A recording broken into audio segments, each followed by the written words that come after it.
le prince Harry et Meghan Markle semblent s'éloigner des idéaux de la famille royale en ciblant les jeunes générations avec leur marque, a affirmé un auteur royal.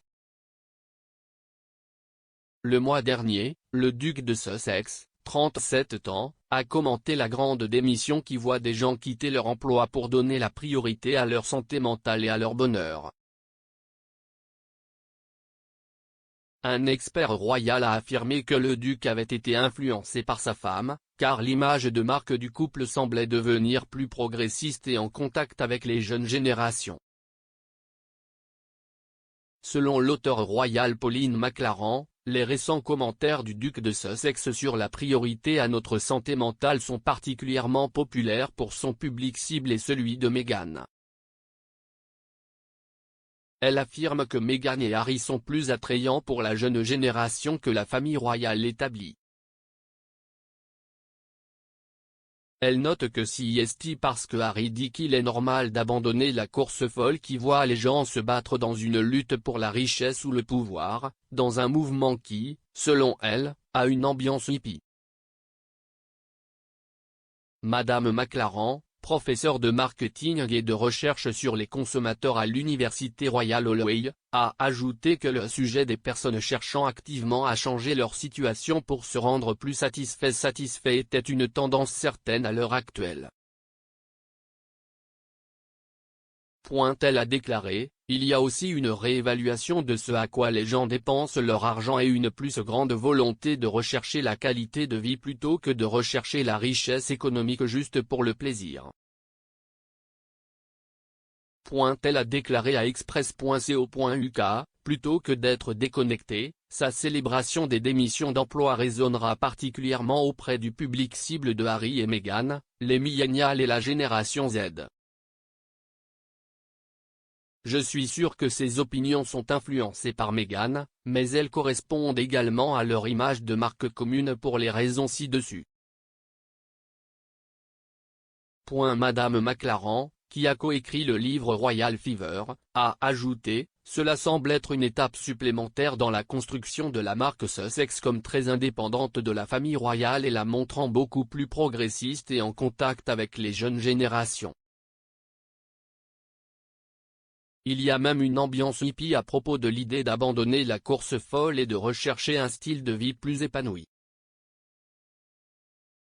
Le couple a également fait appel à un marché plus jeune que les membres établis de la famille royale, grâce à des apparitions dans des émissions de discussion américaines répandues qui sont populaires auprès de la génération Z et de la génération Y. En novembre, la duchesse de Sussex est apparue dans The Ellen DeGeneres Show et s'est davantage éloignée de la famille royale en commentant une question politique. En règle générale, les membres de la famille royale doivent rester politiquement neutres et s'abstenir de commenter des questions potentiellement litigieuses dans un cadre public.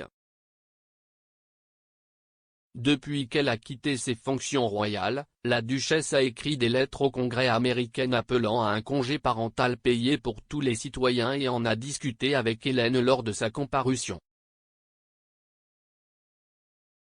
Plus tôt cette année, Harry est apparu dans The Late Late Show avec l'animateur de talk-show James Corden, où il s'est ouvert sur la vie aux États-Unis.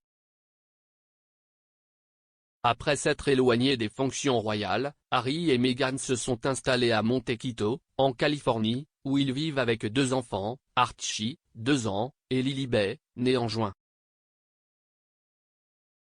Le comédien britannique a interviewé Harry dans un style inhabituel alors que le couple entreprenait une visite de la en menant la première interview de Harry depuis qu'il s'est éloigné de la firme d'un bus à toit ouvert.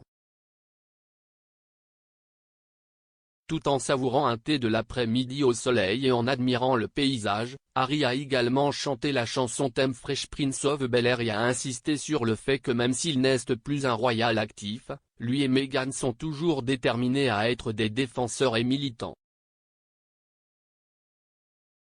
Le thème de la santé mentale est un thème particulièrement important pour la famille royale et pour lequel Harry, en plus de son frère William, a continuellement montré son soutien. Plus récemment, lors d'une interview en table ronde avec le magazine économique américain Fast Company, Harry a parlé de son rôle de responsable de l'impact avec la start-up californienne de santé mentale BetterUp, et a noté comment les personnes quittant leur emploi étaient exacerbées par la pandémie mais étaient un problème important avant cela. Dans l'interview publiée le mois dernier, le père de 2 enfants a ajouté « En fait, j'ai découvert récemment que bon nombre des démissions que vous mentionnez ne sont pas toutes mauvaises. En fait, si c'est un signe qu'avec soi-même la prise de conscience vient du besoin de changement. De nombreuses personnes dans le monde ont été bloquées dans des emplois qui ne leur apportaient pas de joie, et maintenant elles accordent la priorité à leur santé mentale et à leur bonheur. Si est quelque chose à célébrer.